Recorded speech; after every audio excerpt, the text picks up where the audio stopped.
इस वीडियो में देखेंगे हम डेडलॉक प्रिवेंशन। ये जो है एग्ज़ाम में 2 बार पूछा जा चुका है, तो देखते हैं what is deadlock prevention. Deadlock prevention में क्या करना होता है कि जो भी हमारी डेडलॉक की कंडीशंस है ना 4, उनमें से एक कंडीशन को हमें ब्रेक करना होगा, बस और कुछ नहीं है।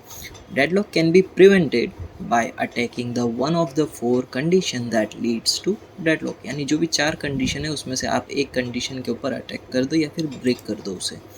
पहली क्या है, taking the mutual exclusion condition.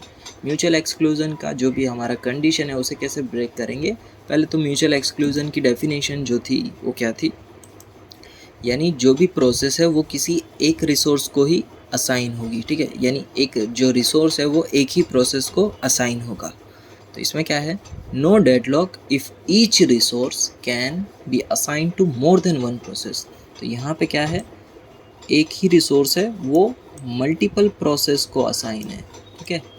यहाँ पे क्या हो रहा है, जो म्यूचुअल एक्सक्लूजन की जो कंडीशन है उसे ब्रेक किया जा रहा है। म्यूचुअल एक्सक्लूजन क्या कहता है, जो भी रिसोर्स है वो एक ही प्रोसेस को असाइन होगा।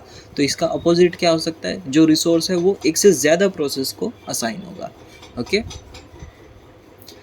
पर इसमें एक प्रॉब्लम ये है कि we can not assign some resources to more than one process at a time, such as CD recorder, printer, ठीक है। प्रिंटर को आप एक से ज़्यादा प्रोसेस को असाइन नहीं कर पाओगे, तो इसमें ये एक प्रॉब्लम है, ठीक है। तो ये सॉल्यूशन जो है वो फिजिबल नहीं है, ठीक है। ये सॉल्यूशन जो है वो प्रैक्टिकल नहीं है, क्योंकि ये जो प्रिंटर जैसे डिवाइस है वो एक टाइम पर एक ही प्रोसेस रन कर सकते हो, वो एक से ज़्यादा प्रोसेस को एक साथ असाइन नहीं करवा सकते हो आप प्रिंटर को, ठीक है। तो इसमें एक ये प्रॉब्लम थी। अब सेकंड क्या है, होल्ड एंड वेट, ठीक है। यहाँ पे हमें पता है कि जो भी एक प्रोसेस रहती है वो एक रिसोर्स को होल्ड करती है, ठीक है, और एक रिसोर्स को रिक्वेस्ट करती है, ओके। तो देखते हैं, requires process to request all their resource before starting its execution. तो इसमें क्या कहना चाहता है कि जो भी प्रोसेस है वो एग्जीक्यूशन के स्टार्ट होने से पहले ही बता देगा कि जो भी रिसोर्स है मुझे ये ज़रूरी है, वो आप पहले मुझे असाइन कर दो, फिर मैं एग्जीक्यूशन स्टार्ट करूँगा, ठीक है। A process is allowed to run if all resources it needed is available। और यहाँ पे जो प्रोसेस है तभी एग्जीक्यूट होगी, जो भी उसे रिसोर्स चाहिए होगी तब अवेलेबल होगी, तभी वो प्रोसेस जो है एग्जीक्यूट होगी। Otherwise nothing will be allocated and it will just wait. और अगर उसे रिसोर्स असाइन नहीं होते तो फिर वो सिर्फ वेट करेगी। और इसमें भी एक प्रॉब्लम है, is that a process may not know required resource at a run start of run, ठीक है। अगर यहाँ पे कोई प्रोसेस है उसे स्टार्टिंग से पहले थोड़ी पता होगा कि उसे कौन से रिसोर्स की ज़रूरत पड़ने वाली है, ठीक है। अगर आप वर्ड के अंदर लिख रहे हो, ठीक है, एग्जाम्पल है ये, वर्ड के अंदर लिख रहे हो, ठीक है, आपने वर्ड की यानी लिखने वाली प्रोसेस चल रही है, राइटिंग की प्रोसेस चल रही है, ठीक है। राइटिंग की प्रोसेस जो है ख़त्म हो गई, अब आपको पता चला कि आपको प्रिंट निकालना है, यानी जो सेकेंड रिसोर्स क्या है, प्रिंटर है, वो आपको थोड़ी पता था पहले। रिसोर्स जो आपकी प्रोसेस है वो ख़त्म हो गई, तब उसके बाद आपको न्यू रिसोर्स का पता चला ना। तो इसमें ये प्रॉब्लम है, ठीक है, कि प्रोसेस को जो भी रन होना है उससे पहले थोड़ी पता होगा कि उसे किस किस रिसोर्स की ज़रूरत पड़ने वाली है। तो ये वाला भी जो भी है वो प्रैक्टिकली पॉसिबल नहीं है, और इसमें जो रिसोर्स है वो ऑप्टिमली यूज़ नहीं होगी। यानी जो भी हमारा प्रिंटर है वो उतने टाइम के लिए तो फ्री बैठा रहेगा ना, ठीक है, तब तक के लिए जो भी हमारा जो प्रिंटर है वो फ्री रहेगा। इसके लिए जो भी रिसोर्स है वो अच्छे से यूटिलाइज नहीं हो रहा है इसमें। थर्ड है हमारा नो प्रीएम्पशन कंडीशन। देखते हैं, when a process P0 request some resource R, ठीक है। यहाँ पे एक प्रोसेस है P0 प्रोसेस है ना, तो गोल, और वो रिक्वेस्ट कर रहा है एक R रिसोर्स को, ठीक है, रिक्वेस्ट कर रहा है ना, request which is held by another process P1, ठीक है। तो इसे कोई और होल्ड कर रहा है P1, ठीक है, P1 इसे होल्ड कर रहा है। Then resource R is forcibly taken away from the process P1 and allocated to P0, ठीक है। ये जो हमने रिकवरी में पढ़ा था ना, रिकवरी ये रहा, ठीक है। रिकवरी में ये जो पढ़ा था ना, सेम वही सेंटेंस लिखा गया है, ठीक है। जो रिकवरी में आपने यहाँ पे लिखा है वही आपको इसमें लिखना है। देखते हैं फिर भी एक और बार। तो यहाँ पे क्या होगा, हमें जो भी रिसोर्स है वो P1 से लेकर वो वापस P0 को असाइन कर देना है। और यानी हम क्या कर रहे हैं यहाँ पे, P1 से जो है फोर्सिबली जो भी रिसोर्स है वो हम लेकर P0 को एलोकेट कर रहे हैं। Consider a process holds the printer, ये एग्जाम्पल भी सेम वही है, half way through it's job. ठीक है, प्रिंटर जो है क्या प्रोसेस कर रहा है, एक प्रिंटिंग का प्रोसेस कर रहा है, वो प्रोसेस जो है अभी हाफ हुआ है।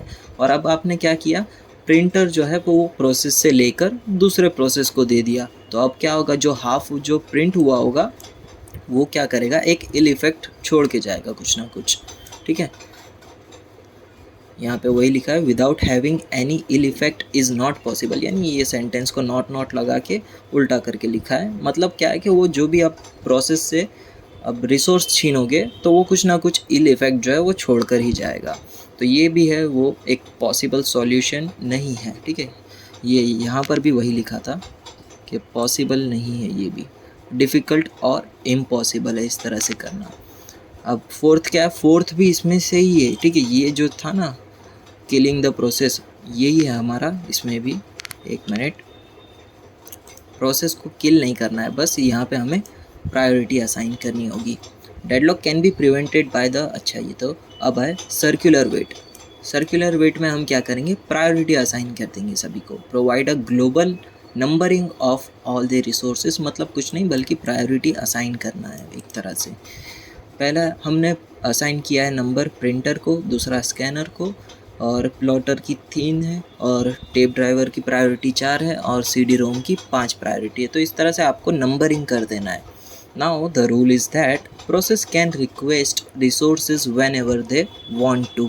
ठीक है, यहाँ पे जो भी प्रोसेस है वो रिक्वेस्ट को जब चाहे रिक्वेस्ट कर सकती है, पर all the request must be made in the numerical order. ठीक है, यहाँ पे जो भी रिक्वेस्ट है वो न्यूमेरिकल ऑर्डर में होनी चाहिए, यानी 5 4 3 2 1 के ऑर्डर में होनी चाहिए, या फिर 1 से लेके 5 के ऑर्डर में होनी चाहिए। ठीक है, यानी ये एक सीक्वेंस क्रिएट करना चाहिए, 5 4 3 2 1 या फिर 1 2 3 4 5। ठीक है, हमें नहीं पता किसकी प्रायोरिटी ज़्यादा है, ज़्यादा नंबर है तो ज़्यादा प्रायोरिटी है, या फिर नहीं पता कि जिसका कम नंबर है उसकी ज़्यादा प्रायोरिटी है। तो प्रायोरिटी किसी भी ऑर्डर में हो सकती है, अप टू डाउन भी या तो फिर डाउन टू अप भी। Okay, a process need not to acquire them all at once. ठीक है, एक प्रोसेस जो है सभी के सभी रिसोर्सेज एक साथ अक्वायर नहीं कर सकती है। सर नेक्स्ट पॉइंट क्या है हमारा, circular wait is prevented if a process holding resource n can not wait for resource m if m is greater than n। ठीक है, ये कुछ नहीं बल्कि प्रायोरिटी की बात की जा रही है। प्रायोरिटी की जो डेफिनेशन है उसको सिर्फ थोड़ा मॉडिफाई करके लिखा गया है। एग्जाम्पल देखते हैं, अब प्रोसेस में रिक्वेस्ट फर्स्ट CD रोम रिक्वेस्ट कर रहा है दैन टेप ड्राइव, और यहाँ पे CD रोम फिर वो टेप ड्राइव में रिक्वेस्ट कर सकता है, but it may not request a tape drive than CD ROM. और यहाँ पर जो है वो टेप ड्राइव और फिर CD रोम में रिक्वेस्ट नहीं कर सकता। ठीक है, इसमें यानी कहने का मतलब ये है कि ये कोई एक ही ऑर्डर में प्रोसेस जो है वो रिक्वेस्ट कर सकता है। अगर इसने इस ऑर्डर में कर दी तो फिर इसी ऑर्डर में जो है चीज़ें फॉलो होगी। Resource graph can never have cycle. Okay, ये जो हमारा RAG था ना, रिसोर्स एलोकेशन ग्राफ, उसका सेंटेंस लिखा गया है कि रिसोर्स एलोकेशन ग्राफ में हम देखते हैं डिटेक्शन में कि कहीं साइकिल तो नहीं बन रही ना। तो इसके अंदर क्या होगा कि साइकिल बननी नहीं चाहिए, नहीं तो फिर वो डेडलॉक लग जाएगा। और ये जो है हमारा फोर्थ कंडीशन सर्कुलर वेट, वो ब्रेक हो जाएगा अगर साइकिल नहीं बनी तो। ठीक है, तो इतना हमने देखा कि एग्जाम्पल। तो ये जो डेडलॉक प्रिवेंशन है ना, तो इसके अंदर ये जो सभी ये 3 है ना स्टार्टिंग के, ये तीनों जो है वो प्रैक्टिकली पॉसिबल नहीं है, पर जो सर्कुलर वेट है वो आप प्रायोरिटी असाइन करके ब्रेक करवा सकते हो। तो आपको ये चीज़ याद रखनी है कि जब भी डेडलॉक प्रिवेंशन आए तब आपको जो सर्कुलर वेट है उसके अंदर ये पॉइंट भी लिखना होगा, it is valid to break for deadlock. ठीक है, और ये जो तीनों है पीछे के, ये तीनों जो है प्रैक्टिकली पॉसिबल नहीं है। तो ठीक है, ये सर्कुलर वेट के अंदर ये एक पॉइंट का ध्यान रखना है, और यहाँ पे हमारा चैप्टर जो है वो ख़त्म होता है।